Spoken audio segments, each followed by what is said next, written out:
Alright guys, welcome back. This lesson is about the CAGED system. I'm gonna explain you what is the CAGED system, why use it, why we call it CAGED, and all this stuff. So, why we call it CAGED?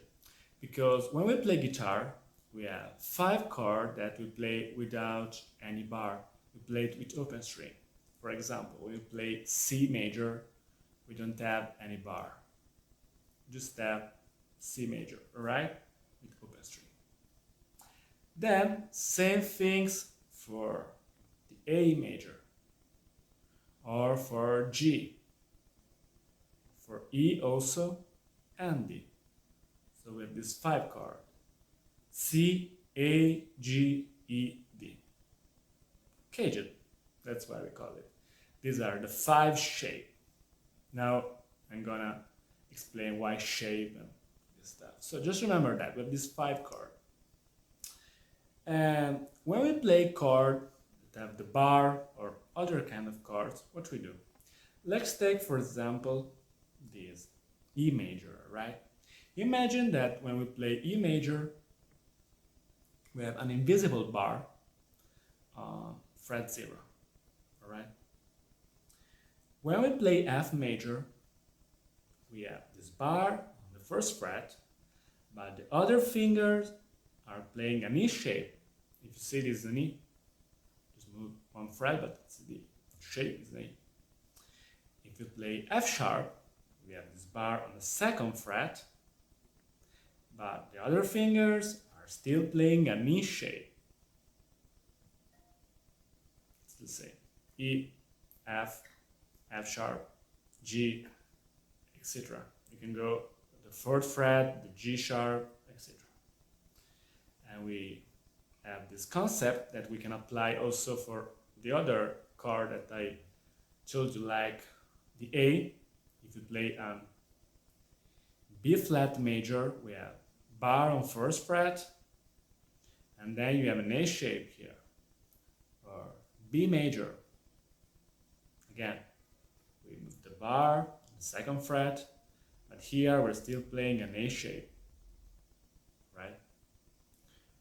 What does it mean?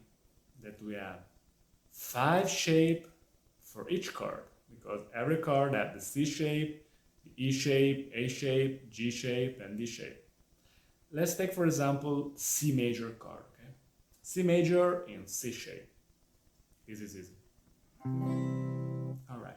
Then we have here the C major with the A shape, because this is an A shape.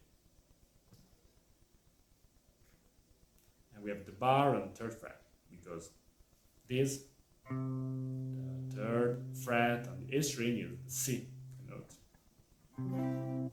Then we have the G shape that is not very comfortable, we never play, but in theory this exists. So we have this kind of G here and the bar on fret 5. Then we go to E major, and we have, C major, E shape. We have the bar on 8th fret, and here we are playing an E shape, right? Then we have the last one, the D shape. You have this bar on fret 10, and here we're playing a D shape. So we have 5 shapes for each chord. We have the C shape, A shape, G shape, E shape, and D shape, CAGED. And we can do that with chords, but also with arpeggios or scale, because if you play an arpeggio, you play the same note of a chord, but when you play a chord, you play all the notes together. If you play an arpeggio, you play one note at a time. So you play the root, then you play the 3rd, then 5th, etc. And we can do the same things with scale, because scale has 7 notes. A chord has only 4 notes. And these 4 notes belong to the scale. This is the relation between chords and scale. I don't know if this is like basic theory. If you're not familiar with that, we can work on that in a separate chapter, but just remember you have a scale with 7 notes, and then you have 4 of the 7 notes that you can use to build an arpeggio or a chord. The root, the third, the fifth, and the seventh. But if you add the second, the fourth, and the sixth, you have the whole scale.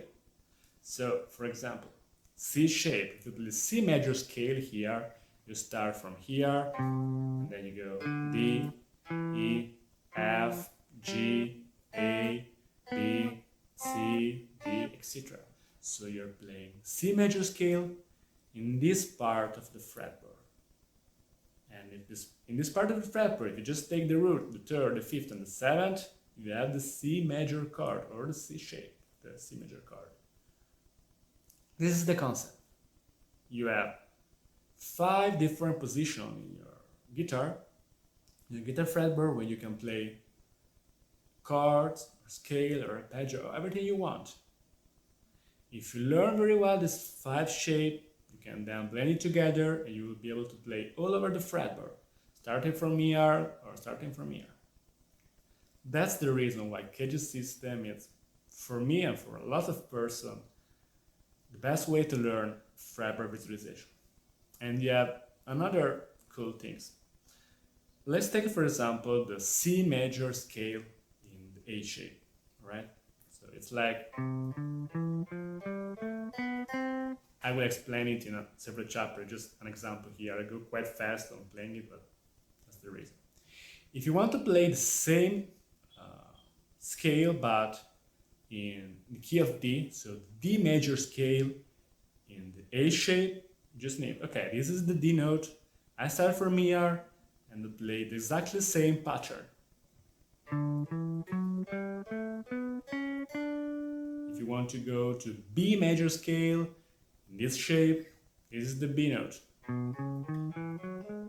So in this way, if you learn very well the pattern, it's not difficult to play in other key. Also, if you want to play in D sharp, in F sharp, in G sharp, all these kind of keys are quite tricky, you know, they're not very common, not very easy. With the CAGED system, they become easy. That's the reason. You just learn one shape, you can move it up and down the whole neck. That's the secret behind the CAGED system. So I hope you understand everything I explained in this video. If you have questions, write me. I will be very happy to answer every question. This is one of the most important lessons in the whole course. So you have to understand very well CAGED system, what is and why use it. That's all.